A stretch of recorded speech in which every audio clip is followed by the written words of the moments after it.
Mayadevi temple. আমরা ভেতরে ঢুকছি, যেখানে বুদ্ধ জন্মলাভ করেছিলেন সেইখানটাতে আমরা আসছি। এই টেম্পলের আগে আমাদেরকে এবার যেতে হবে এই পথে, মায়াদেবী টেম্পল। বগেনভেলিয়া সর্বত্র রয়েছে। রাজকীয় বৌদ্ধ বিহার লুম্বিনী। আমরা চলেছি মায়াদেবী টেম্পল, যেখানে বুদ্ধর জন্মস্থান। অসম্ভব সুন্দর কাগজ ফুল, যাকে আমরা বলছি বোগেনভেলিয়া, দারুণ একটা গাছকে অবলম্বন করে উঠেছে। ওল্ডেস্ট মনেস্ট্রি ইন লুম্বিনী, বিখ্যাত মায়াদেবী টেম্পল, যেখানে বুদ্ধ জন্ম লাভ করেছিলেন।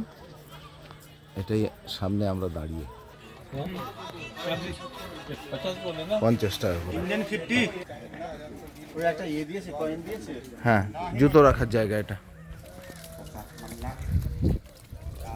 বিভিন্ন দেশের মানুষজন এসছে।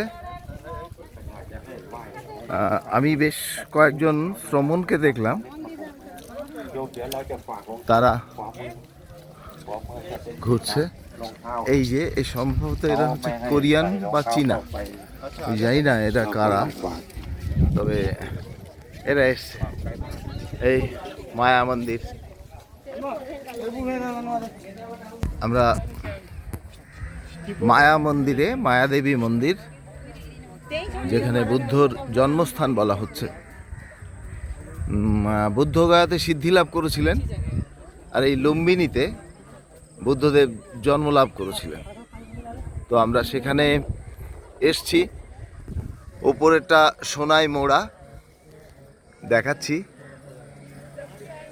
সোনায় মোড়া।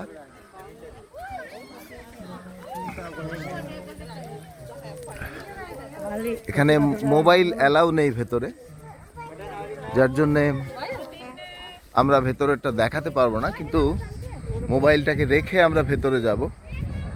ততক্ষণ পর্যন্ত আমরা একটু বিরতি নিচ্ছি। বুদ্ধদেবের জন্মস্থানটা দেখে ধন্য হলাম। খুব সুন্দর পার্ক। ধ্যান করছেন, ধ্যান যোগে বেশ কিছু মানুষ বসে আছেন। বুদ্ধের ধ্যান। একসময় ভারতবর্ষের রাজন্যবর্গ ছিল বৌদ্ধ ধর্মাবলম্বী, কিন্তু কালক্রমে অজামিল মিশ্র এবং শঙ্করাচার্যের সৌজন্যে ভারতবর্ষ থেকে বৌদ্ধ ধর্ম পুরোপুরি মিলিয়ে না গেলেও কিছু কিছু এখনও রয়ে যায়।